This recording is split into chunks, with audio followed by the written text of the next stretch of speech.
Hello दोस्तों, मैं आपका दोस्त आयुष दादिश आपके लिए लेके आया हूँ रीड स्पेशल क्लास। इससे पहले भी अपन ने वीडियो डाला था, पर उसको मैंने क्या है थोड़ा मॉडिफाई करने के लिए, उसको और भी अच्छा और भी बेहतरीन बनाने के लिए वापस से उस वीडियो को रिवाइज करवा रहा हूँ मैं, ठीक है। और उससे इसको पूरा देखना, उससे एक्स्ट्रा मैटर आपको यहाँ पे मिलने वाला, उससे एक्स्ट्रा चीजें आपको यहाँ पे मिलने वाली। जो बच्चे पटवारी, पुलिस, एसएससी, बैंक, रेलवे इनकी तैयारी कर रहे हैं, उनके लिए भी ये वीडियो काफी ही फायदेमंद होने वाले हैं, वो भी देख सकते हैं इनको, ठीक है। तो अपने रीड में पहला टॉपिक है सूक्ष्म जीव। कौन सा टॉपिक है? सूक्ष्म जीव।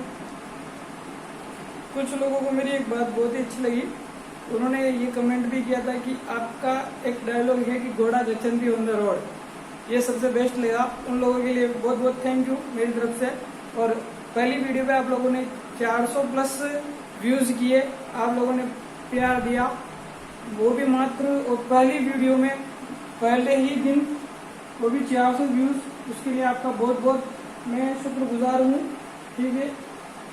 अब अपना सीधे सिलेबस के अकॉर्डिंग बात करते हैं।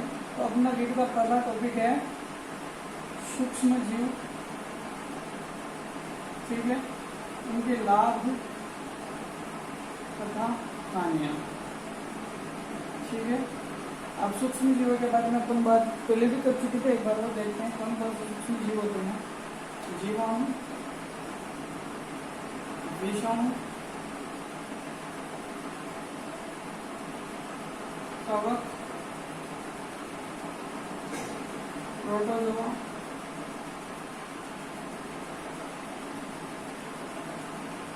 शैवाल, माइटोप्लाज्मा।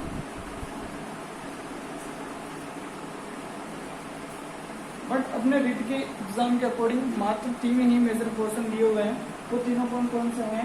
एक तो जीवाणु वाला पोर्शन है, एक विषाणु वाला पोर्शन है और एक कवक वाला पोर्शन है। तो अपनी जो भी बात होगी रीड से संबंधित होगी अधिकांशतः, पर बाकी जो दूसरे वीडियो भी है सारे के सारे डालेंगे अपन, ठीक है। तो वो दूसरे बच्चे हैं वो भी इसको देख सकते हैं, उनके भी काफी ये फायदेमंद होने वाली है, ठीक है। तो आज का अपना पहला वाला टॉपिक रहेगा, उसके बारे में अपन यहाँ पे बात करने वाले हैं, क्योंकि मेन टॉपिक है अपने तीनों, इनके बारे में अपन बात यहाँ पे करेंगे, ठीक है। तो अपना टॉपिक था, पहला टॉपिक अपन लेते हैं विषाणु, ठीक है। तो विषाणु के बारे में अपन बात करते हैं। तो विषाणु की खोज किसने की? विषाणु की खोज किसने की? तो आपको पता है इवोनोव्स्की ने विषाणु की खोज की। किसने की? इवोनोव्स्की ने विषाणु की खोज की। इवोनोव्स्की नामक एक वैज्ञानिक हुआ, उसने क्या की? विषाणु की खोज की। अब विषाणु की प्रकृति कैसी होती है? बहुत ही सूक्ष्म प्रकृति के होते हैं और परजीवी प्रकृति के होते हैं, यानी कि किसी जीव के अंदर रह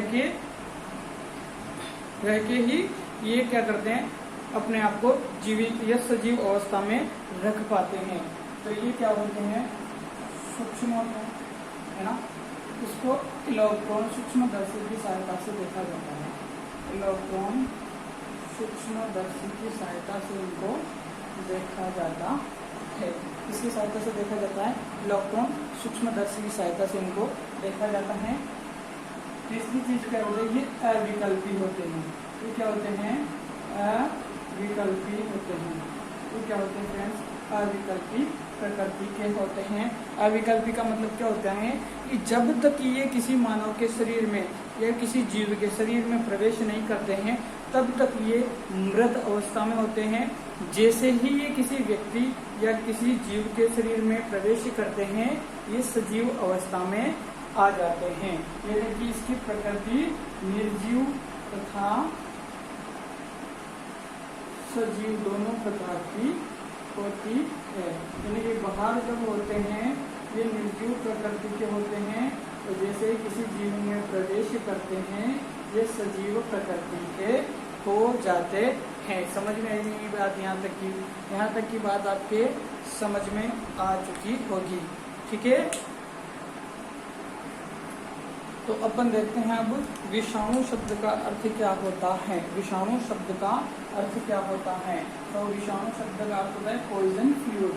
क्या होता है? पॉइजन फ्लूइड, यानी कि विष भरा द्रव। क्या होता है? विष भरा द्रव।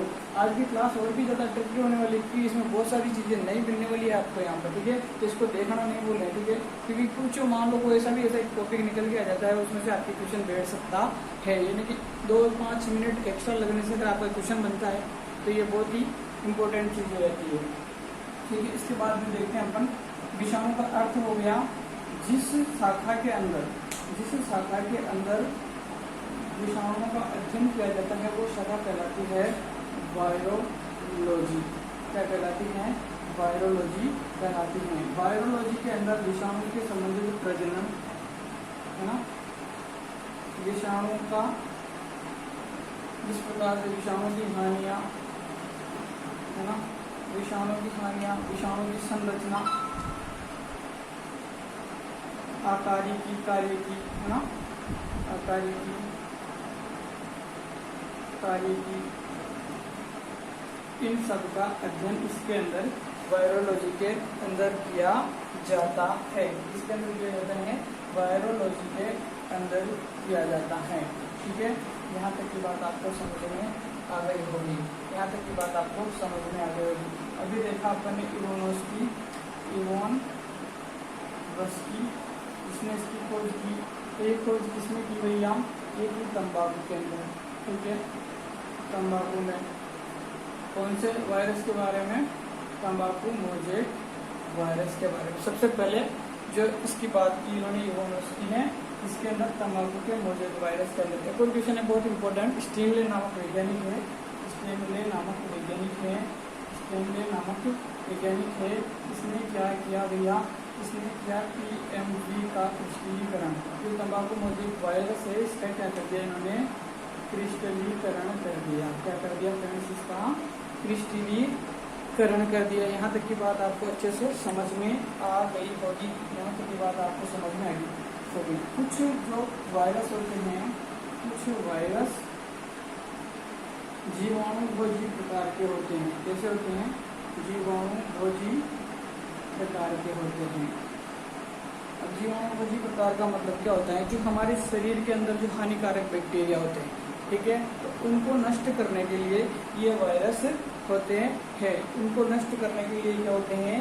ये वायरस होते हैं। उनको नष्ट करने के लिए ये वायरस होते हैं। अभी ये जैसे हैजा रोग हुआ, है ना, पेचिस हुआ, टाइफाइड हुआ, जो इनके हानिकारक जो वायरस, जिनके जो जीवाणु होते हैं हानिकारक, इनको क्या करते हैं? ये नष्ट करने का कार्य करते हैं। समझ आई नहीं यहाँ तक की बात? यहाँ तक की बात आपको समझ में आ गई होगी।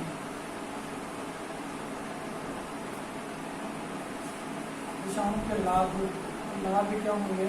जैसे हैजा,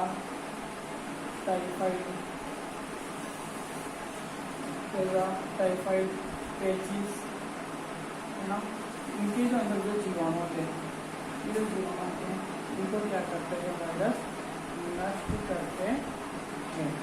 इसकी हानि क्या है? हानि अपन पढ़ेंगे नेक्स्ट क्लास में। विषाणु जनित बहुत सारे रोग हैं, उनके बारे में अपन पढ़ेंगे, जैसे HIV वायरस, है ना, जैसे अभी चल रहा है कोविड-19 अभी चल रहा है, उसकी हानि है ना, हाँ, सबको बना दिया, पैक करवा दिया अच्छे को, हाँ, ये इसकी क्या हो जाएगी? हानियाँ हो जाएगी।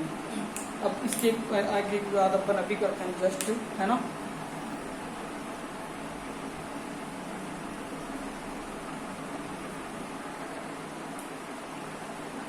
ठीक है, अब अपन विषाणु के प्रकार के बारे में बात करते हैं, ठीक है। विषाणु के प्रकार, है ना, कौन कौन से प्रकार के विषाणु होते हैं? परपोषी के आधार पर, है ना, परपोषी के आधार पर विषाणु के प्रकार होते हैं। ये होता है परपोषी प्रकार का, है ना, आधार पर, ठीक है। एक होता है पादप विषाणु, पादप विषाणु, ऐसे विषाणु जो पादपों में युक्त होते हैं, है ना। एक होते हैं जंतु विषाणु, क्या होते हैं? जंतु विषाणु, एक और होते हैं जीवाणुभोजी, से होते हैं जीवाणु निरोधी प्रकार के। ठीक है, तो विषाणु के प्रकार में अगर क्वेश्चन आता है कौन कौन से प्रकार के विषाणु होते हैं, तो तीनों प्रकार दे देते हैं और चौथा प्रकार नहीं देता है, दूसरा दे देता है कोई भी आपको। और पूछ रहा है कि निम्न में से विषाणु के प्रकार नहीं है, निम्न में से विषाणु का कौन सा प्रकार नहीं होगा, तो आपको किस पे इन तीनों पे राइट करना है और उसको जो चौथा ऑप्शन है उसको डिक्लेयर कर देना है। ठीक है, कुछ अंतर है जो जीवाणु तथा विषाणु के बीच में यहाँ पे पाए जाते हैं। जीवाणु और विषाणु के बीच में कुछ अंतर है जो पाए जाते हैं। इस अंतर के बारे में अपन यहाँ पे बात करने वाले हैं, क्योंकि क्वेश्चन जो है अंतर से भी पूछा जा सकता है। मान लो कोई ऐसी प्रॉपर्टी है जो कि इसकी आ जाती है, डिफरेंट आ जाती है और क्वेश्चन वहाँ पे पूछ लिया जाता है, तो आपके फिर लफड़ा हो सकता है। इसलिए मैंने थोड़ा सा मेहनत किया आपके लिए। तो जो विषाणु होते हैं ये अकोशिक होते हैं, यानी कि इनके अंदर कोशिका नहीं होती है। विषाणु में कोशिकाएं नहीं होती हैं। जो जीवाणु होते हैं वो एक कोशिक होते हैं। जो जीवाणु होते हैं वो कैसे होते हैं, एक कोशिक प्रकार के होते हैं। समझ में आई बात यहाँ तक?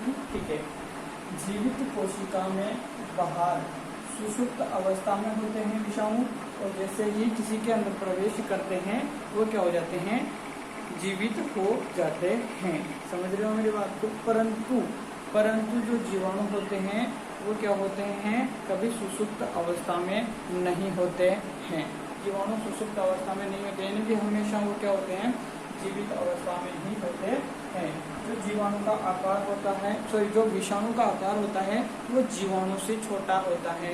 विषाणु का आकार जो होता है वो क्या होता है, जीवाणु से छोटा होता है, तथा जो जीवाणु का आकार है वो विषाणु से क्या होता है, बड़ा यहाँ पे होता है, आकार बड़ा होता है।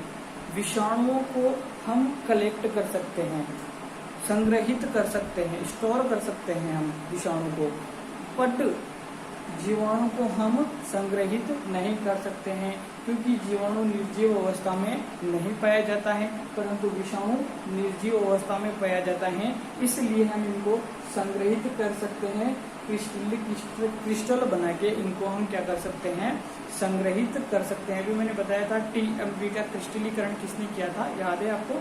स्टीनले ने किया था। एक दो बात और बता दूंगा मैं इसको आपके इस वायरस के बारे में, है ना। और एक मेजर डिफरेंट और है इनके बीच में, एक मेजर डिफरेंट और है इनके बीच में, इसको आप देखोगे भी, है ना, आपके बोल लेना यार वहाँ पे सही बताएं। विषाणु को भी मैंने बताया था, विषाणु को देखने के लिए इलेक्ट्रॉन सूक्ष्मदर्शी का उपयोग किया जाता है। इलेक्ट्रॉन सूक्ष्मदर्शी का उपयोग किया जाता है देखने के लिए, इलेक्ट्रॉन सूक्ष्मदर्शी का उपयोग किया जाता है।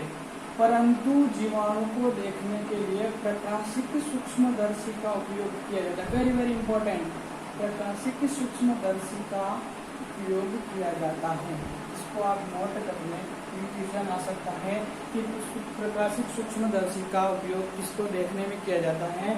एक दे देगा विषाणु, एक दे देगा जीवाणु, तीसरा दे देगा कवक। तो प्रयुक्त में से कोई भी नहीं, तो आप क्या लगाओगे वहाँ पे, जीवाणु लगाओगे। और इलेक्ट्रॉन सूक्ष्मदर्शी की बात करेगा तो आप वहाँ पे क्या लगाओगे, विषाणु लगाओगे। यहाँ तक की बात आपके समझ में आ रही होगी। एक दो प्रॉपर्टी और अपन विषाणु के बारे में देखते हैं। एक दो प्रॉपर्टी और विषाणु के बारे में क्या क्या रह रही है। तो विषाणु होते हैं,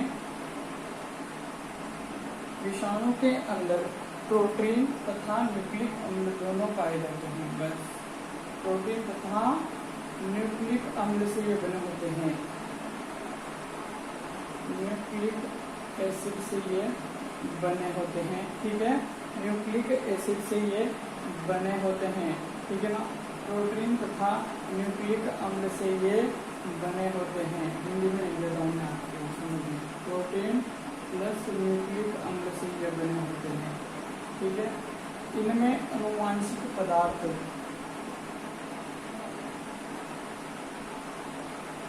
या तो आरएनए होगा या फिर कौन सा होगा, डीएनए होगा। दोनों या तो आरएनए होगा या फिर डीएनए होगा, ठीक है ना। जैसे अभी अपन ने देखा ना एड्स वाला, तो एड्स में कौन सा प्रकार का होता है, आरएनए प्रकार का होता है, ठीक है। थोड़ा देख लेना, एड्स में RNA प्रकारवाद आगे देखेंगे अपन, है ना। ठीक है, तो आज की क्लास यहीं पे समाप्त की जाती है। नेक्स्ट क्लास में आपकी बात होगी विषाणु जनित रोगों के बारे में। ठीक है, धन्यवाद।